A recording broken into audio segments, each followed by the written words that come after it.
dari macam-macam segi ya, bahwa kita bandingkan dengan yang lain. Kita bandingkan dan hukum yang ada, kita bayangkan bagaimana rasa pedihnya masyarakat.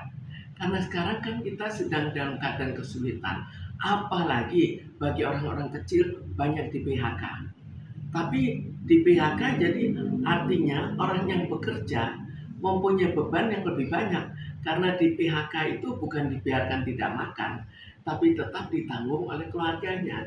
Jadi akhirnya yang bekerja juga semuanya tambah lama tambah uh, ke arah kesulitan, terutama pada orang-orang yang level ekonomi rendah dan level ekonomi menengah.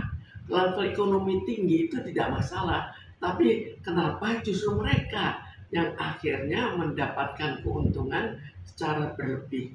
Kalau kita bandingkan, kita tanyakan ke masyarakat, siapa mau uh, mencuri sekian banyak, lalu akhirnya dihukum hanya 6,5 tahun. Jelas orang akan berebut untuk ikut mendapatkan jatah untuk boleh mencuri dan akhirnya dihukumnya tidak terlalu berat. Jadi hal ini akan mendorong orang untuk melakukan suatu kecurangan, suatu korupsi.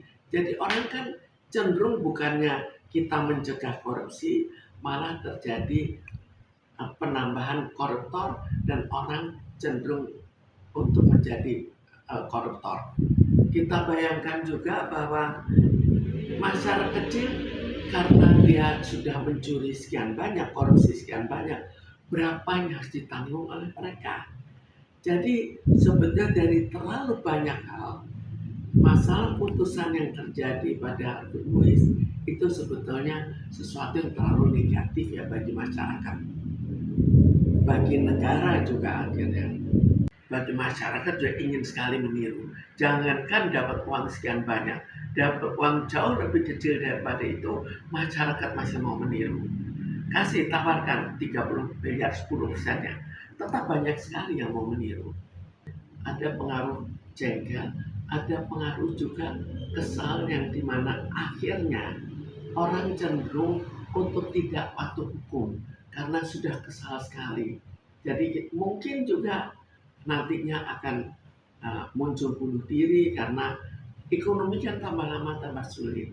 Jadi sebetulnya jangan sampai terjadi suatu putusan yang buat ekonomi menjadi tambah sulit, masyarakat tambah sulit. Lemah bukan lemah lagi. Jadi hukum di Indonesia lebih cenderung untuk ya menilai tergantung siapa bisa membayar lebih. Itu dugaannya, dugaan masyarakat banyak. Dan kalau dilihat, banyak mengatakan bahwa dari segi pengadilan pada saat sekarang itu yang paling korup dan paling mengecewakan untuk melawan ketidakadilan. Sampai seberapa jauh ini berhasil? Kalau kita bandingkan dengan dulu kan sekali diputuskan dikatakan ini adalah putusan dari wakil Tuhan, sehingga semua tidak bisa berbuat apa-apa.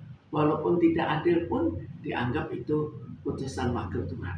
Tapi sekarang kita lihat bahwa berapa banyak, ya bukan banyak sekali, tapi sudah ada hal-hal yang terbukti bisa ya diganti, bisa dibuktikan bahwa semua itu adalah hasil korupsi. Jadi putusan yang terlalu rendah dihubungkan lagi dengan korupsi dari hakim.